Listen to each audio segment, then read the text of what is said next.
Labis man ang kalungkutan na naidulot ng biglaan niyang pagpanaw. Nag-iwan naman ng magagandang alaala sa kanyang matatalik na kaibigan at kasama sa industriya ang superstar ng pelikulang Pilipino na si Nora Aunor. Imbes na malungkot, lahat tayo nalulungkot, di ba? We want to celebrate her life because it was quite an exciting, colorful, glorious, meaningful life. Ayon sa kanyang mga kaanak at kaibigan, isa sa katangian ni Ate Guy ang pagiging mapagkumbaba at malapit sa fans sa kabila ng kanyang kasikatan. She's a very warm and funny person kasi pag pumupunta sa shooting set, yung mga fans niya na mga yaya namin sa bahay namin, nakikipagkuha talaga siya ng mga pictures. She's very down to earth.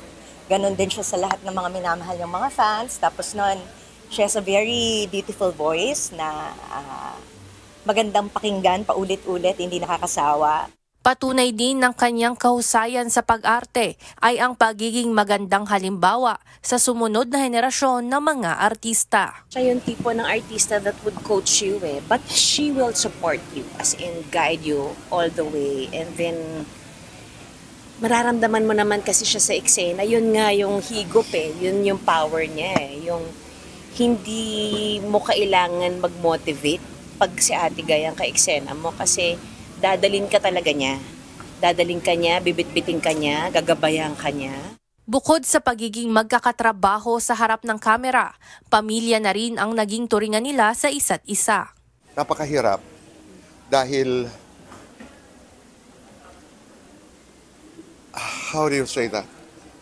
Dahil pamilya ko si Ate Guy. Maliban sa pagiging isang masugid na tagahanga, she became family sa buong buhay niya. Sorry, I'm very emotional. Samantala, maliban sa mga sikat na personalidad, personal na nakiramay sina President Ferdinand Marcos Jr. at First Lady Liza Araneta Marcos. Nauna namang nagtungo ang presidential sister na si Senator Amy Marcos.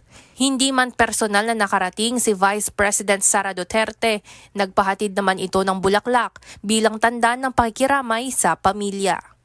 Ivan Alvarez, UNTV News and Rescue. Diyos ang aming sandigan, serbisyo publiko ang aming pinahahalagahan.